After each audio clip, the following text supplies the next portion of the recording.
നമ്മുടെ ഇന്ത്യ മഹാരാജ്യം ലോക ശ്രദ്ധ നേടുകയാണ്. രാജ്യത്തിന്റെ ഓരോ മേഖലയിലും വളർച്ച കൈവരിക്കുന്ന ഒരു സ്ഥിതിയാണ് ഇപ്പോൾ രാജ്യത്തിനുള്ളത്. 2026 രാജ്യം കടക്കുമ്പോൾ ഒട്ടനവധി നേട്ടങ്ങളുടെ വാർത്തയാണ് പുറത്തേക്ക് വരുന്നത്. വാർത്ത ഞാൻ വിശദമാക്കാം. പ്രിയ പ്രേക്ഷകർക്ക് പേജ് ഡോട്ടിലേക്ക് സ്വാഗതം. പ്രതിരോധ മേഖലയിൽ എന്നതുപോലെ തന്നെ ബഹിരാകാശ മേഖലയിലും ചരിത്രം തിരുത്തി കുറിക്കാൻ ഒരുങ്ങുകയാണ് നമ്മുടെ ഇന്ത്യ മഹാരാജ്യം. 2029 രാജ്യത്തിന്റെ ബഹിരാകാശ മേഖലയിൽ വമ്പൻ മാറ്റങ്ങൾക്കാണ് നമ്മൾ സാക്ഷ്യം വഹിക്കാൻ പോകുന്നത്.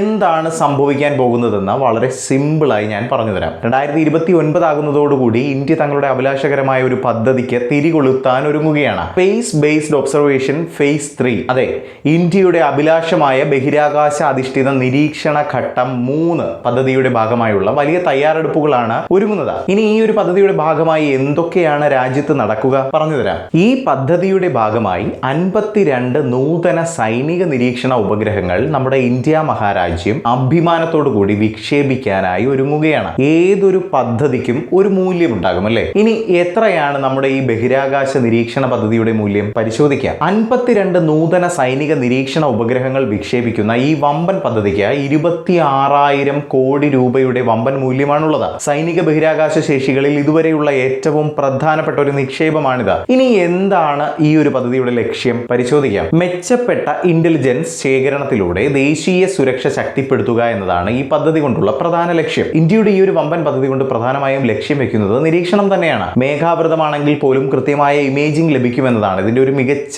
വശമായി കണക്കാക്കേണ്ടത്. അതിനൂതനമായ ഇൻഫ്രാറെഡ് സെൻസറുകളോട് കൂടിയാണ് ഈ ബഹിരാകാശ സജ്ജീകരണം വരുന്നത്. ഇതുപോലുള്ള അത്യാധുനിക സജ്ജീകരണങ്ങൾ ഉൾക്കൊള്ളിച്ചിട്ടുണ്ട് എന്നതുകൊണ്ട് തന്നെ നിർത്താതെയുള്ള തടസ്സമില്ലാത്ത നിരീക്ഷണം പ്രാപ്തമാക്കുന്നു എന്നതാണ്. 24 മണിക്കൂറും എല്ലാ കാലാവസ്ഥയിലും ഇത് വളരെ മികച്ച രീതിയിൽ തന്നെ പ്രവർത്തിക്കുമെന്നതും ഇതിന്റെ ഒരു മികവായി തന്നെ എടുത്തു പറയണം. ഇനി എപ്പോഴാണ് ഇതിന്റെ വിക്ഷേപണം നടക്കുന്നത് പറഞ്ഞുതരാം. ഈ ഫ്ലീറ്റിലെ ആദ്യ ഉപഗ്രഹം 2026 ഏപ്രിലാണ് വിക്ഷേപിക്കാനായി തീരുമാനിച്ചിരിക്കുന്നത്. 3 വർഷത്തിനുള്ളിൽ പൂർണ്ണ വിന്യാസം പൂർത്തിയാക്കാനാണ് പദ്ധതി ലക്ഷ്യമിടുന്നത്. ഈ ഉപഗ്രഹത്തിൽ 21 എണ്ണം ISRO വികസിപ്പിക്കും. ബാക്കി 31 എണ്ണം സ്വകാര്യ മേഖല സ്ഥാപനങ്ങൾക്ക് അതിന്റെ ഉത്തരവാദിത്തം കൈമാറുമെന്നതാണ് മനസ്സിലാക്കുന്നത്. അത്യാധുനിക യുദ്ധത്തിൽ ഉപഗ്രഹ ഇന്റലിജൻസിന്റെ നിർണായക പങ്ക് തുറന്നു കാട്ടിയ നമ്മുടെ ഓപ്പറേഷൻ സിന്ദൂറിൽ നിന്ന് പഠിച്ച പാഠങ്ങളാണ് ഈ ഒരു പദ്ധതി ഡെവലപ്പ് ചെയ്യാനായിട്ട് ഉപയോഗിച്ചത്. ഇതൊക്കെയാണോ ഇത്ര വലിയ കാര്യങ്ങൾ എന്നാരെങ്കിലും ചിന്തിച്ചോ? അങ്ങനെ ചിന്തിച്ചിട്ടുണ്ടെങ്കിൽ മറുപടി തരാം. കാരണം ഇതൊരു അടിയന്തര ഘട്ടത്തിൽ ശത്രുക്കളുടെ നീക്കങ്ങൾ ട്രാക്ക് ചെയ്യുന്നതിനും അതിനോടൊപ്പം തന്നെ പ്രതികരണ നടപടികളെ എപ്രകാരം